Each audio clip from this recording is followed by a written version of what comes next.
At 7 years old, I got lost in the city. That was when I met Vivian, who was starving on the streets.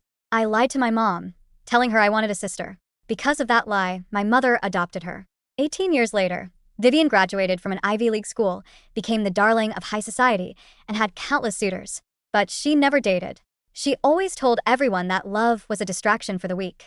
Until I accompanied her on a business trip, and our plane hit once-in-a-century severe turbulence.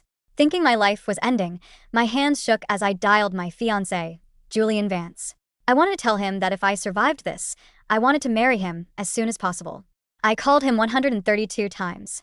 Not a single call went through. Just as I was about to record my final voicemail in despair, Vivian started sobbing hysterically from the row in front of me. "Julian, I regret it. I regret rejecting your confession back then just because I didn't want to hurt Clara." Julian's voice came through her phone. It was filled with a panicked, desperate worry I had never heard before. "Don't be scared, baby. The moment you land, we're going public. Nobody is going to stop me from marrying you." At that moment, my blood ran cold. The two people I loved most in the world had been screwing around behind my back all along. The plane shook violently. Screams echoed through the cabin. Luggage tumbled from the overhead bins, mirroring the collapse of my entire world. I clutched my phone so hard my knuckles turned white. The screen still showed the call log of my unanswered dials. In the row ahead, Vivian's loud crying gradually died down into soft whimpers. But what about Clara? She's my best friend. Just then, the PA system crackled to life. "Ladies and gentlemen, we have successfully cleared the turbulence. We expect to land at JFK in 20 minutes. The cabin erupted into cheers of relief. Some people hugged and cried. Others folded their hands in prayer, thanking God. Vivian instinctively turned around. The moment our eyes met, she panicked and tried to cover her phone screen. "Clara, how much of that did you hear?" I pressed my lips together. Every single word. Even without the speakerphone on, I could hear Julian's frantic voice bleeding through the receiver. "Vivian, don't be scared. I'm already contacting emergency services." I snatched the phone from her hand and spoke into it, my voice icy. "The plane is stable, Julian. Nobody is dying. But since you're both so lively, tell me, when did this start?" The other end fell into a long, heavy silence. When he finally spoke, his first instinct was still to protect Vivian. "I fell for Vivian first. If you want to blame someone, blame me. The wedding in 3 months is off. I'll pay whatever compensation you want." Yet just yesterday, when I excitedly told him I was coming to see him, Julian had counted the days on his fingers. He had whined like a lost puppy, saying he hadn't seen me in a month and 3 days. Suddenly, a memory flashed in my mind. During our last FaceTime call, Vivian had been sitting on the edge of my bed, drying her hair. Julian's gaze had seemed so intense, but it had never actually focused on my face. At the time, I thought he was just busy with work while talking to me. But now I realized that deep, passionate look staring through the screen was actually focused on the blurry silhouette behind me. Vivian snapped out of her shock and stumbled over, throwing herself at me. "Clara, please don't misunderstand. I was just so terrified. My hands were shaking and I dialed the wrong number. Julian and I, there's nothing between us." Julian must have heard the commotion over the line. His voice raised defensively. "Clara Miller, don't you dare take this out on Vivian. This was all my doing. If you want to scream, scream at me. Don't hurt her." I hadn't even raised my voice, yet Julian was already convinced I was going to abuse Vivian. With a cold laugh, I shoved the phone back into her hands. I went back to my seat, pulled the blanket over my head, and let my tears fall in the dark. The year my mom adopted Vivian, she held me and cried, saying she finally had a real family. A year ago, when Julian and I got engaged, his eyes had welled up as he swore I was the only woman he would ever marry. But 3 people in a relationship is just too crowded. The 2 people who only met because of me had now locked me out of my own life. 20 minutes later, the plane taxied smoothly onto the runway. As we slowed down, Vivian poked my shoulder through the blanket. "Clara, are you still mad at me? Take the blanket off, you're going to suffocate." Her voice was soft, carrying her usual submissive, apologetic tone. I didn't answer. The moment the seatbelt sign dinged, I grabbed my carry-on and was the first to walk out of the cabin. Through the massive glass windows of the airport, I spotted Julian standing by the arrivals gate immediately. Usually the picture of aristocratic composure, he was now anxiously pacing, checking his watch every 5 seconds. As if sensing my gaze, he looked up. When his eyes met mine, a flash of disappointment crossed his face. It was quick, but I caught it. Then, he saw Vivian walking out behind me. In an instant, his anxiety melted into pure, unadulterated tenderness. "Vivian." Julian pushed right past me, rushing to wrap a sobbing Vivian into his arms. Are you okay? Are you hurt anywhere? You must have been so scared. I had just survived the same near-death experience. Yet Julian didn't even spare me a glance. Julian Vance. I called out, my voice flat. Julian stiffened, finally remembering I existed. I admit I did you wrong, Clara. But now that it's out in the open, I'm not marrying you. Besides, when our families arranged this merger alliance, they never specified it had to be you. Vivian is also a daughter of the Miller family. Swapping brides won't affect the business deal. Swapping brides? So he and Vivian could live happily ever after in the light. And what about me? Was I just supposed to quietly accept being betrayed by both my fiancé and my sister? Was I supposed to become the laughingstock of New York high society? A fire raged in my chest, burning my throat. I raised my hand and slapped Julian across the face hard. He froze, utterly shocked that I had dared to lay a hand on him. Vivian shrieked, instantly dropping to her knees in front of me. Clara hit me instead. It's all my fault. I'm the shameless one. I fell for someone I shouldn't have. Julian quickly hauled Vivian up from the floor, shielding her behind his back. Clara Miller, have you lost your mind? Do you have any idea that 6 months ago, Vivian aborted our baby just to spare your feelings? I froze. A loud ringing filled my ears. 6 months ago, Vivian had come to me crying, saying she was pregnant. I asked her who the father was. She said they had no future and that she wanted to get rid of it. I had cried tears of sympathy for her. I scolded her for not using protection while simultaneously booking her the best private OB/GYN in the city. To protect her reputation, I had signed the abortion paperwork under my own name. After the surgery, I was the one who stayed by her bedside, nursing her back to health for a solid month. I even went to church every Sunday for a month to light candles for her unborn child. And now, Julian was telling me that the baby was his. I had literally nursed my fiancé's mistress back to health after her abortion and prayed for their dead bastard. My hand flew up again, but Julian grabbed my wrist, throwing me to the side with utter disgust. I took the first slap because I owed you that. But do you know how much I wished you would just find out about us sooner? I would rather you hit me and curse at me than force Vivian to keep living as my secret lover in the shadows.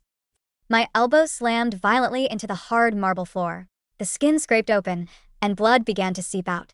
But that pain was nothing compared to the feeling of my heart being ripped to shreds. I should have seen the signs. Whenever Julian came to visit me, he always accidentally went to Vivian's room first. Whenever our dates became outings for 3, they would talk about things I didn't understand. Whenever he bought me a gift, he always brought a duplicate for Vivian, but I had been blinded by trust. I had mistaken Julian's kindness to Vivian as him loving me enough to love my family. I didn't go to the hotel we had booked. Instead, I sat in the airport lounge and booked the earliest flight back home. My phone vibrated. It was my dad. Clara, did you meet up with Julian? I choked back a sob. I'm calling off the wedding. My dad asked cautiously, did you two have a fight? I wiped my nose. He's cheating on me. With Vivian. The line went dead silent for so long, I thought the call had dropped. Clara, don't take it too hard. When my dad's voice returned, he sounded almost relieved. You can't force these things. You know how Vivian is. She's had a hard life since she was a kid, and she's always had a strong personality. If they fell for each other, it just means they were meant to be. I froze. My fingers tightened around the phone. Dad, what are you talking about? I shook with rage, my voice turning sharp.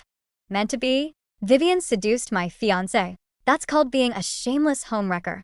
My dad's tone turned accusatory, as if I were the one in the wrong. Clara, don't be so selfish. Since they love each other, why can't you just bless them and step aside? My temples throbbed violently. I couldn't believe these words were coming from the father who had spoiled me my entire life. She stole my fiancé, and I'm the selfish one for not giving him to her? Dad. I'm your biological daughter. Vivian is just an outsider we adopted. My dad sighed, his voice dripping with forced helplessness. Silly girl. How could Vivian be an outsider? She's your older half-sister. The noisy chatter of the airport seemed to fade into absolute silence. But my dad kept twisting the knife. Vivian's mother was my first love. After we broke up, she kept the pregnancy a secret and raised Vivian alone. The year you accidentally got lost at 7 years old? I planned that. I needed you to find Vivian and beg your mother to adopt her. She suffered so much in her childhood. Just let her have this one. I opened my mouth, but no sound came out. So that was it. No wonder Vivian was my dad's favorite the moment she stepped into our house. No wonder every time we argued, I was always the one who got scolded. No wonder after my mom passed away, my dad treated Vivian like she was his entire world. Clara, are you listening? Just let this go. Don't make a scene and make our family look bad. I swallowed the metallic taste of blood in my mouth before finding my voice. You and Vivian, you really are father and daughter. One is a cheating bastard, and the other is a husband-stealing whore. I slammed the phone down and canceled my flight home. While waiting for an Uber, my phone chimed with an Instagram notification. Vivian had just posted.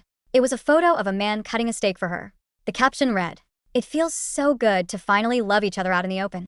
The likes below the photo included my dad, Julian, and all of our mutual friends from our social circle. They were all leaving comments, wishing the happy couple the best. So, everyone knew about their affair. Only I, the stupid fool, had been celebrating my perfect life of friendship and love. I turned off my phone, completely unable to sleep. The moment I closed my eyes, memories of Julian's love filled my head. Last month, when I had a fever, he ran out in the pouring rain at midnight to buy me stomach medicine. He had come back soaked to the skin, but the medicine was kept dry in his jacket. But as I replayed the scene in my mind, I remembered the bag didn't just have stomach medicine. It was mostly filled with ibuprofen for menstrual cramps. Vivian had laughed when she saw it. "Clara, Julian is so sweet. He bought every medicine you could possibly need." Back then, my heart had melted, and I had handed the ibuprofen to her. "Here, you can use these too." Vivian had taken them and fallen silent. I thought she was just jealous of my attentive boyfriend, so I told her that when she found a boyfriend, he would treat her like a princess too. Vivian had just stroked my hair with a bitter smile. "Clara, even if I love someone, we can never be together in this lifetime." I asked her why. She just clutched the box of ibuprofen and refused to answer. I didn't get it then. I just thought she was being dramatic. But now I understood. The man Vivian loved was Julian. And the casual hookups she always talked about had only ever been one person. A wave of intense nausea hit me. I rushed to the bathroom, but I could only dry heave. My phone buzzed again. It was a Snapchat from Vivian.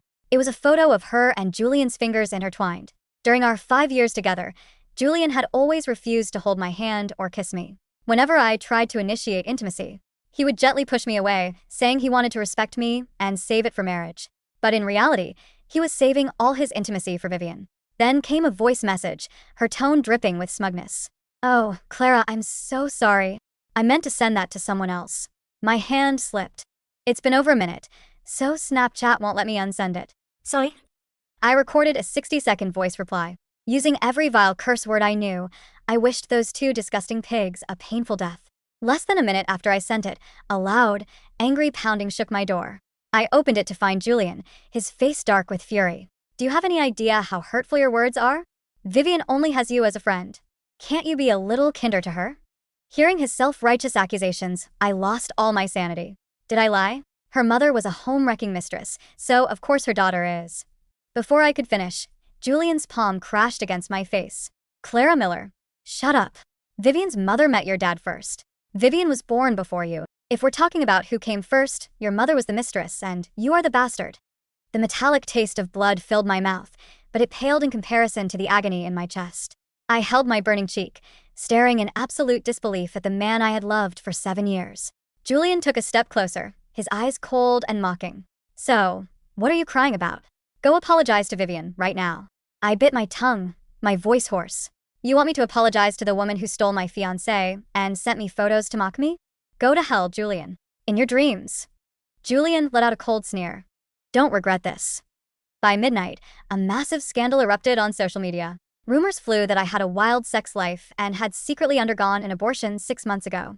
The medical records I had signed to protect Vivian became the indisputable proof of my loose morals. The entire internet was screaming abuse at me. Before I could even draft a response, my door was kicked open by men in dark suits. My dad stormed in, grabbed my phone, saw my draft statement, and smashed it to pieces. "Julian was right. You won't behave. Since you want to ruin our family's reputation, you can spend some time reflecting on your actions." I fought back frantically, my fingernails scratching deep marks into the floorboards, but I was no match for the professional bodyguards. In the end, they dragged me back to our estate in the Hamptons and locked me in a room. Fearing I would do something drastic, my dad forced me to swallow pills that left my limbs weak and useless. I stared at the framed portrait of my late mother, tears streaming down my face. "I'm sorry, Mom. I'm so useless." On the 8th day of my confinement, Vivian walked in, holding a designer bridesmaid dress. "Clara, we promised each other when we were kids. Whoever got married first, the other would be the maid of honor. So, you'll do this for me, right?" My instinct was to scream at her. But looking at my dad and Julian standing right behind her, I forced a fake smile. Of course. I wish you both the best. The wedding venue was lavish, drowning in the scent of fresh roses. It was exactly the grand wedding I had always dreamed of. My dad stood at the altar, smiling from ear to ear. He leaned in and whispered to me, "Clara, make sure you give your sister a beautiful toast later. Let's put this whole drama behind us." I nodded submissively. I will. I actually prepared a very special wedding gift for her. My dad waved his hand, dismissing me to go get it. Taking advantage of the distraction, I slipped away and climbed up to the high balcony overlooking the outdoor venue. After being betrayed by love, friendship, and family, I didn't want to live anymore. But if I was going down, I was going to leave them a gift they would never forget. Below me, the officiant's voice boomed through the speakers. "You may now kiss the bride." At that exact, spotlighted moment, I whispered into the empty air, "Mom, I'm coming to see you." I closed my eyes and jumped. Amidst the collective, blood-curdling screams of the guests, I crashed violently onto the center of the stage. There is a brief, weightless suspension before the world shatters. The wind rushed past my ears, a violent, roaring vacuum that drowned out the gasps, the music, and the horrified cries of the crowd below. For a fraction of a second, I looked down. I saw Vivian's face, not the smug, triumphant mask she had worn in my room, but a look of sheer, paralyzing terror. I saw Julian, his arms still half wrapped around her waist, his eyes widening as the silhouette of my falling body blocked out the sun. And then impact. It wasn't a clean, cinematic drop. My body collided with a heavy, iron-framed floral archway first, snapping the thick wooden beams and tearing through the thousands of white roses before I slammed onto the hard wooden stage. The sound was sickening, a wet, heavy thud followed by the sharp, splintering crack of my own bones. Pain didn't register immediately. Instead, there was an icy, crushing numbness that flooded my chest, seizing my lungs so tightly I couldn't draw air. Warm, thick liquid began to pool beneath my cheek, spreading across the pristine white stage. It splattered outward, staining the hem of Vivian's designer gown in a grotesque pattern of crimson. Through a rapidly narrowing field of vision, I watched the chaos unfold in slow motion. Vivian shrieked, a sound so high and thin it sounded like a dying animal. She stumbled backward, tripping over her train, her hands clawing at her face as my blood dripped from her white satin skirts. Julian fell to his knees, his hands hovering over me, trembling violently. For the first time in 7 years, I saw absolute, unmitigated horror in his eyes. He reached out to touch my shoulder, but his hands were slick with red. "Clara." His voice drifted down to me, hollow and distorted, as if he were speaking underwater. "Clara, wake up. Please, God, Clara."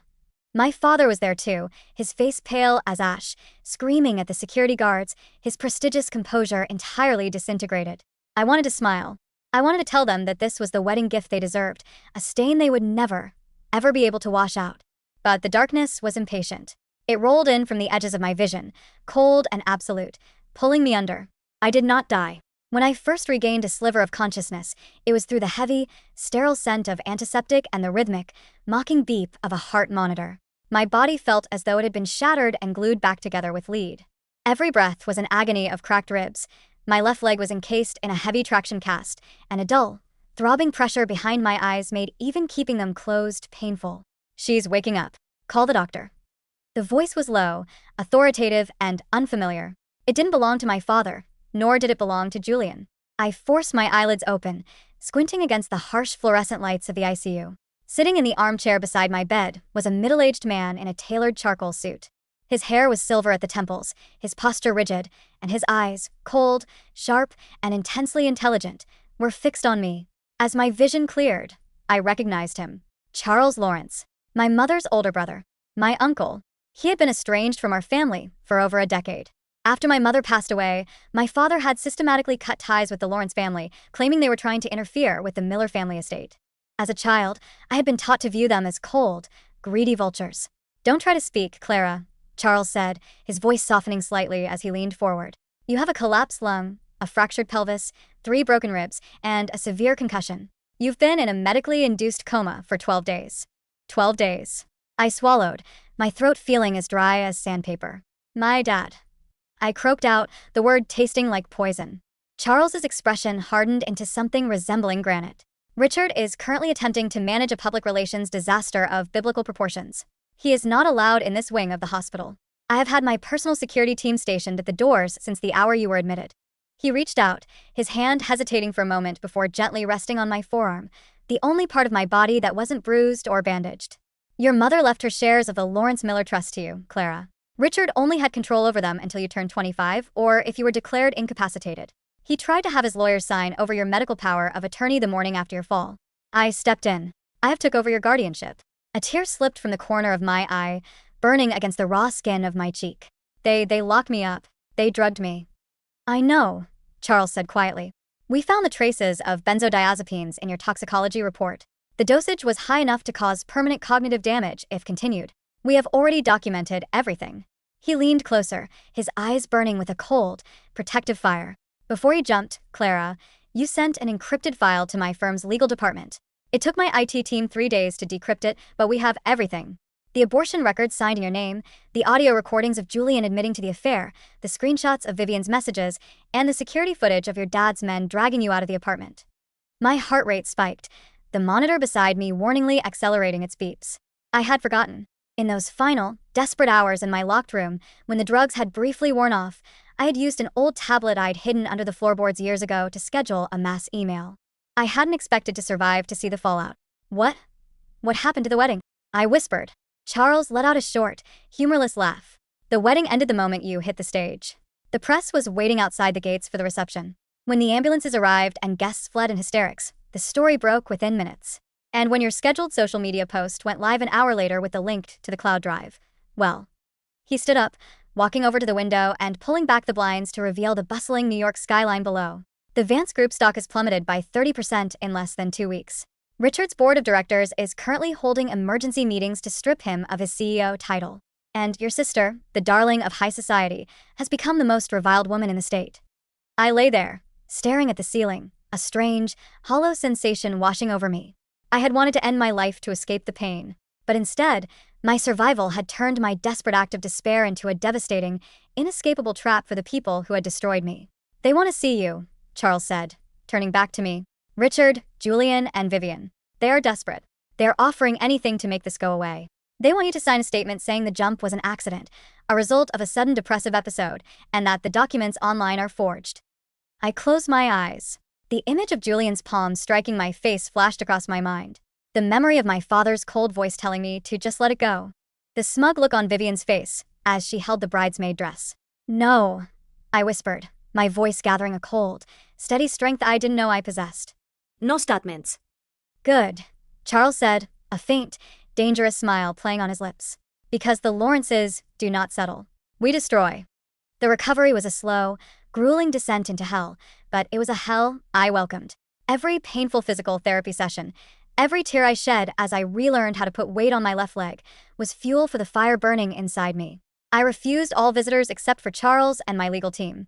Julian came to the hospital every single day. The nurses, acting under Charles's strict orders, turned him away at the elevator. He sent flowers, letters, and expensive jewelry.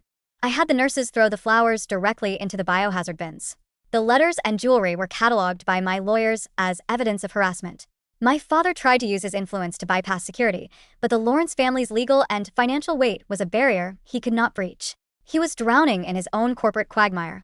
The board of Miller Enterprises had officially suspended him pending an investigation into his misuse of company security personnel, the men who had dragged me from my apartment. A month after I woke up, I was finally cleared to leave the hospital in a wheelchair. Are you ready for this, Clara?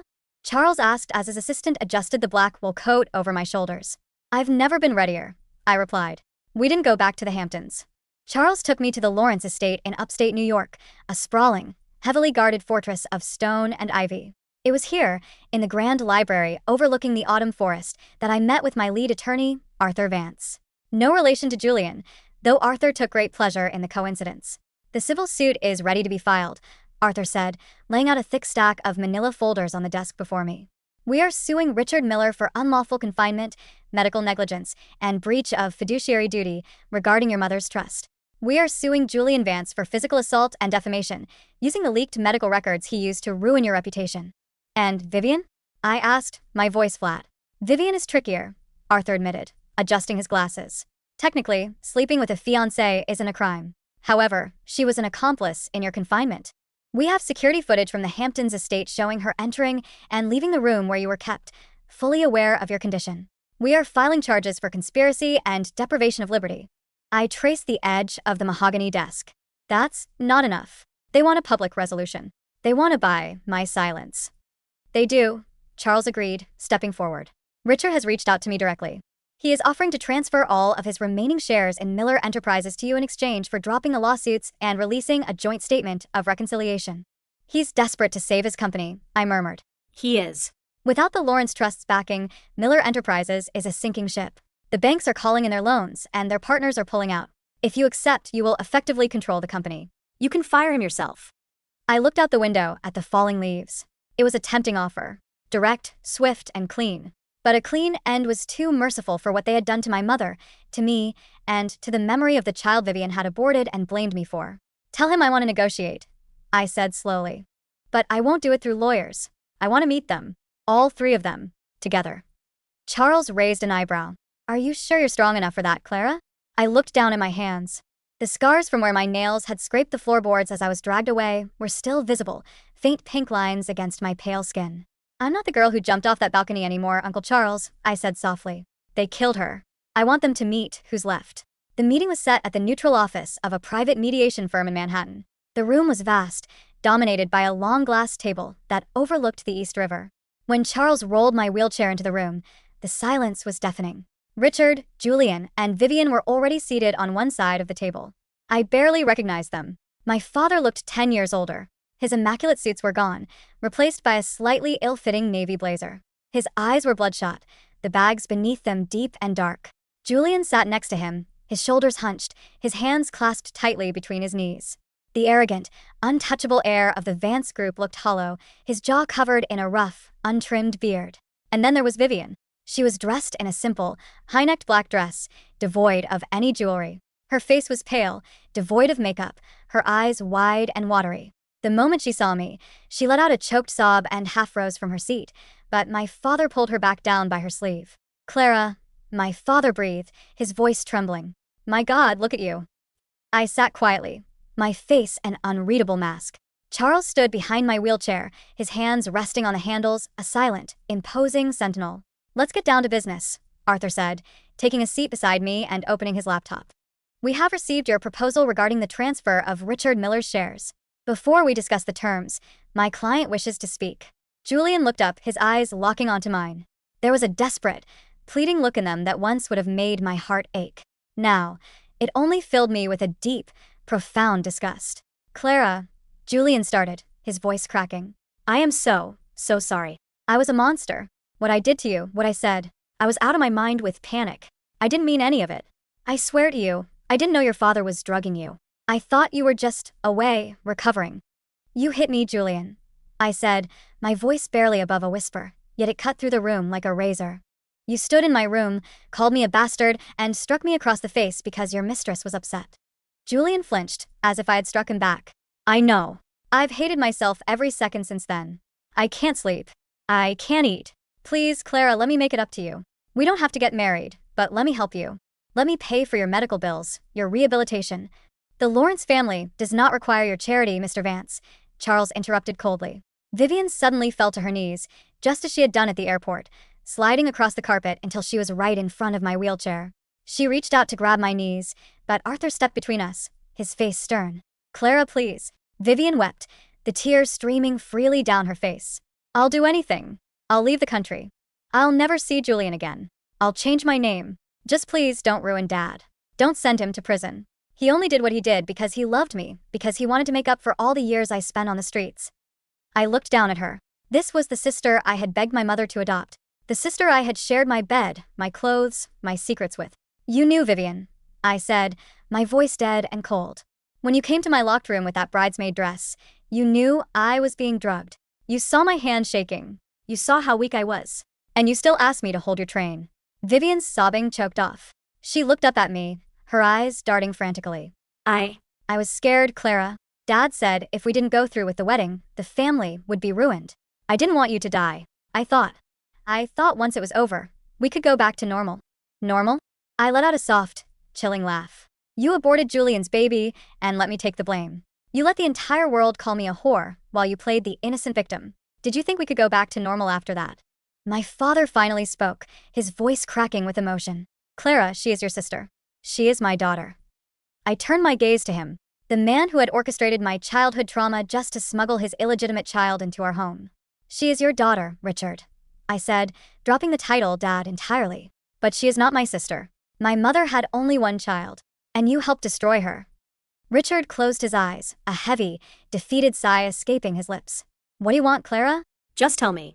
I'll sign the shares over. I'll step down as CEO. Just drop the criminal charges. Don't let them take Vivian. I leaned forward, the movement sending a sharp pang of pain through my healing ribs, but I welcomed it. It kept me sharp.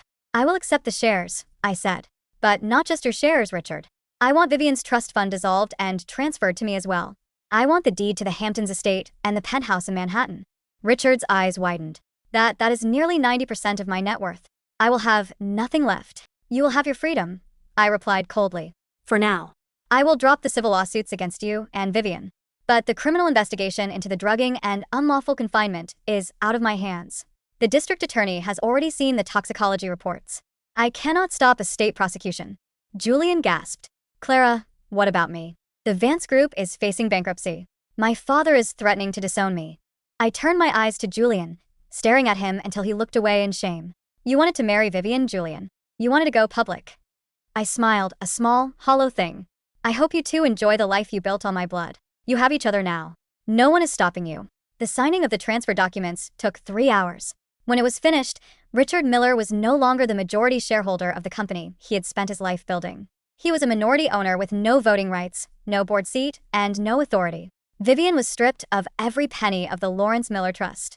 The girl who had become the darling of high society was suddenly penniless, her reputation so thoroughly radioactive that no one in New York would even return her calls. As we prepared to leave, Julian stopped my wheelchair in the hallway, his hand gently catching the armrest. Clara, he whispered, his eyes searching mine desperately. Is there really nothing left? After 7 years, do you really hate me this much? I looked at his hand on my chair, then up into his eyes. I don't hate you, Julian, I said, and to my surprise, I realized it was the absolute truth. Hate requires feeling. When I look at you, I feel absolutely nothing. You are just a stranger who happened to ruin a few years of my life. His hand slipped from the wheelchair, his face turning a sickly shade of gray. Charles pushed me toward the elevators, the doors closing on the sight of Julian Vance standing alone in the sterile hallway, looking like a ghost. 6 months later, the state prosecution of Richard Miller and Vivian Miller began. The trial was a media sensation, but I did not attend. I sat in the sunroom of the Lawrence estate, watching the live stream on my laptop. Vivian was sentenced to 2 years of probation and mandatory community service for her role in the conspiracy. Richard, however, was not so lucky. For the unlawful confinement, medical endangerment, and the illegal acquisition of prescription narcotics, he was sentenced to 5 years in a state penitentiary. As the judge handed down the sentence, the camera cut to Vivian, who was weeping hysterically, clutching her cheap, off-the-rack coat around her shoulders. Beside her, Julian was nowhere to be seen. I had heard through the grapevine that the Vance Group had forced him out of his position, sending him to a minor branch office in a remote part of the country to keep him out of the spotlight. I closed the laptop. The afternoon sun was warm on my legs, which no longer needed the wheelchair. I stood up, taking a slow, steady step toward the window. My left leg still ached when the weather changed, a physical reminder of the day I tried to end it all. But as I looked out over the vast, green lawns of the estate, I didn't feel the weight of the past anymore. I had jumped from that balcony in despair, believing my life was over. But in the end, it was only the beginning. The girl who had lied to her mother at 7 years old was gone, and the woman who survived had finally reclaimed her name.